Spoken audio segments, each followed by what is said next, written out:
Bonjour et good morning à tous mes petits ballers. On se retrouve aujourd'hui pour parler du milieu de terrain de Chelsea. Et comme vous l'avez vu ces derniers mois, en tout cas cette dernière année, Chelsea a investi massivement sur le marché de transfert et notamment sur son milieu de terrain. Pourquoi? Tout simplement parce que Mauricio Pochettino est un adepte du 4-2-3-1 ou du 4-3-3 et simplement la recrue Lavia aussi bien que la recrue Caicedo, ce sont des profils de jeu qui correspondent à ce qu'il recherche au milieu de terrain et surtout, ça lui permet d'avoir une complémentarité entre ses milieux de terrain. Et justement, on y vient.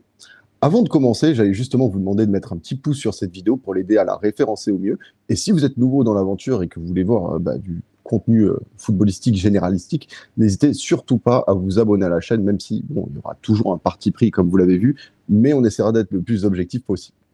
Et pour commencer, justement, à quel prix ont été recrutés ces joueurs? Il faut rappeler que Enzo Fernandez arrive de Benfica pour 122 millions d'euros cet hiver, suite au paiement de la clause libératoire du joueur et pour surtout éviter d'avoir à négocier trop avec Benfica concernant les échelonnements de paiement.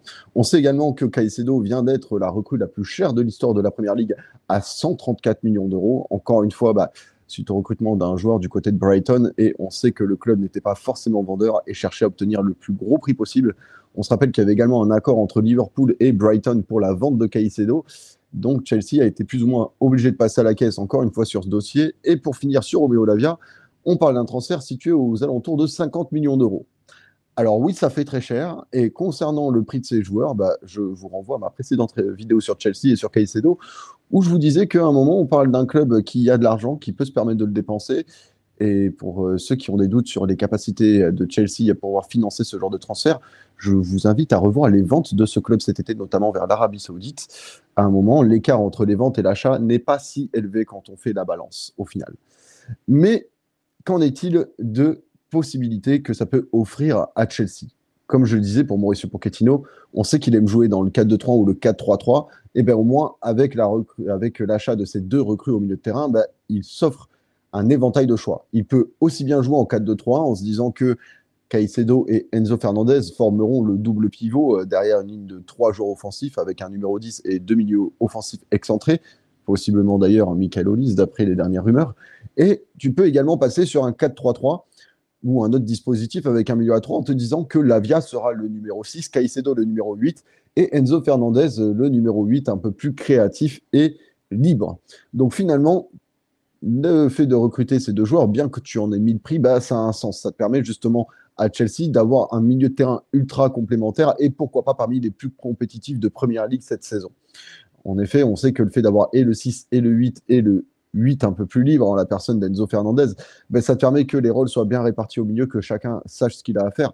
Et surtout, tu sais que les trois joueurs vont apporter quand même, en tout cas, pas mal du côté de Chelsea. Romeo Lavia, pour ceux qui ne le connaissent pas, il a fait une bonne saison quand même avec Southampton, bien que l'équipe soit reléguée. Je ne pense pas qu'on puisse lui en induire la faute du haut de ses 18 ans. Il venait d'ailleurs du centre de formation de Manchester City et avait quitté le club car il voulait plus de temps de jeu. Son arrivée à Chelsea, en tout cas, ça va être un véritable palier dans sa carrière. Il arrive dans un club qui vise les sommets et ça va lui permettre sûrement de développer ses capacités et de prouver s'il est au niveau ou non pour ce genre de club, parce qu'on sait qu'il était pisté notamment par Liverpool, lui aussi d'ailleurs.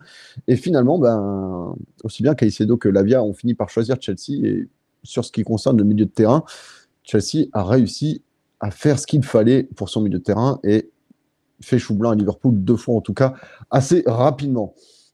Mais finalement, on sait que Caicedo, c'est un joueur qui était voulu de longue date du côté de Chelsea, et on sait que son profil était un petit peu manquant aussi du côté de Chelsea. Mais bon, pour ce qui concerne Caicedo, je vous renvoie un peu plus en arrière et sur ma vidéo que j'ai déjà tournée à ce sujet. Et concernant Enzo Fernandez, il avait été recruté en janvier parce que tu avais besoin de ce milieu un peu créatif. Et là, le fait qu'il soit bien entouré de Caicedo et de Lavia, ou de l'un des deux, selon les matchs et l'adversaire que tu auras en face de toi, ça permet justement de pouvoir tirer le meilleur de chaque joueur si tu les mets en même temps, ou même si tu en mets que 2 sur 3. Et justement, ça permet à Chelsea d'aussi bien de se dire je joue défensif aujourd'hui et je mets un double pivot Lavia, Caicedo. Je peux jouer offensif avec Caicedo et Enzo. Je peux aussi bien me dire que je veux maîtriser le milieu de terrain avec Enzo, Lavia et Caicedo.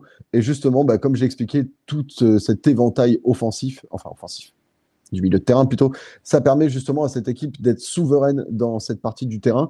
Et si comment dire, si on veut dire que la sauce prend bien entre les trois, bah, je pense sincèrement que Chelsea peut justement se retrouver avec l'un des milieux de terrain les plus compétitifs de Première Ligue cette saison.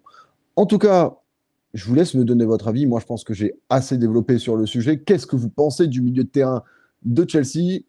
Bon, c'est peut-être cher, ça je pense qu'on sera tous d'accord pour le dire, mais surtout, est-ce que pour vous, Chelsea va enfin avoir un milieu de terrain compétitif cette saison et qui va lui permettre de justement s'inscrire dans ses objectifs, c'est-à-dire le top de la Première Ligue? Je vous laisse me répondre en commentaire pour me donner votre avis et j'y répondrai avec grand plaisir le maximum que je peux. N'hésitez d'ailleurs surtout pas à mettre un pouce sur cette vidéo pour la référencer au mieux possible et à vous abonner si vous êtes nouveau sur le contenu, que vous voulez plus de contenu sur Chelsea, sur la Première Ligue et même sur le football en général. On essaie de traiter tout ça en général sur cette chaîne. Merci en tout cas d'avoir participé. C'était un petit puzzle de mots et de pensées. Que le football anglais repose en paix.